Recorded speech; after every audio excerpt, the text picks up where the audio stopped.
Occupy update in Washington, D.C. They still have not evicted the people in McPherson Square. Now, the cops said that by noon on Monday that they had the right to evict those people. And of course, they didn't come then when hundreds had mass there. They're going to do the same thing that they always do, which is in the middle of one of these nights. It could be tonight. It could be Wednesday night. They're going to come storming in and go, supplies, and take it down in the middle of the night when everybody's sleeping, probably around 4 or 5 in the morning. That's usually how they roll.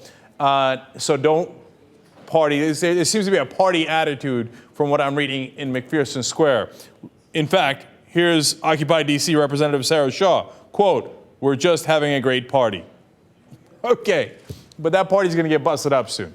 That's my sense from, of course, what has happened in the past. Now, yesterday we covered Occupy Oakland. And I asked you guys, what do you think happened there? Is it good for the movement, bad for the movement? Did the police hit first, or did the people protesting hit first? And we got a lot of reaction from you guys, and I looked at it. And then also a longtime Young Turks viewer, Kevin, is part of Occupy Oakland. He wrote in with his eyewitness account. And the bottom line is, I got the sense from all of that reporting on the ground that the police did strike first. Now, understand that Occupy was going to take over a building, okay? So that's why the police did what they did. Fair is fair, you gotta call it like it is, okay? So, but the police came in with tear gas, etc., and a great majority of the protesters there were totally nonviolent, etc. And then there was a small minority later that did the breaking of the glass and then the burning of the flag, etc. And then some of you also defended some of those guys, saying, hey, Cenk, you're being unfair to the anarchists, and sometimes we need violence, whatever. I'm here to tell you, that is 100% nonsense. Now, you can disagree with me and say, okay, I'm selling out the movement or something. I mean, just have at it, Hoss. It's a free country. But number one, if you go away from nonviolence, it's not going to help you. I don't know if you've noticed, but they've got more guns.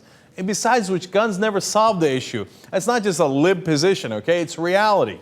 And I'm not, luckily, none of the protesters have broken out guns or anything along those lines. I'm just saying in general, you're not going to out-violent the state, okay? They've got much more manpower and weaponry, okay? So going the route of violence is dumb in 18 different ways, and you lose the moral high ground, and you let a small amount of people there characterize the whole movement because Fox News will swoop in and go, oh, you see that? They are all burning American flags, and they're all breaking glass, and they're for violence, etc. And second of all, I know everybody thinks, you know, that not everybody, of course, most people I think are on my side. I'm not sure. But there's a part of the movement that is pro-anarchist. I just don't get it. And I know you're going to tell me, oh, I'm misrepresenting the anarchy. How do you misrepresent anarchy? Look at the name is anarchy, right? And so when libertarians say we don't need a government at all, I don't agree with them. I think it's a simplistic, ridiculous argument. When anarchists say similar things, and they'll say, oh, no, you don't understand. We're so different from the libertarians, but if government just melted away in a lovely utopia. I don't know what your views on that are, but I am definitely not on your side, okay? And you want to say that I'm the bad guy for doing that? Okay, then in your mind, I'm the bad guy. But I'm not for anarchy. I'm for a balanced government that doesn't do too much, that doesn't do too little, that doesn't screw over the little guy, that gives a little guy an equality of opportunity, but at the same time is not the kind of crony capitalism where the banks just get to buy the politicians and have them do whatever they want, right? And just give them free money. So that's my position on it. And so I think the anarchists or whoever they are in Oakland that are the small minority doing the damage there are not helping the cause at all. Overall, the Occupy Oakland movement is amazing. And I've been there, and I saw tens of thousands of people protesting peacefully. And even when they go to do the economic shutdowns, I think that's very effective. And a lot of people will think that's radical, but I think that's smart, okay?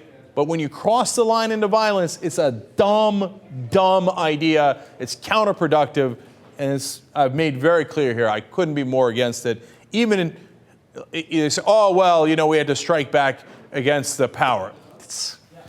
All right, I couldn't be clearer about it. It's such a dumb way to strike back. There's smart ways to strike back where we win.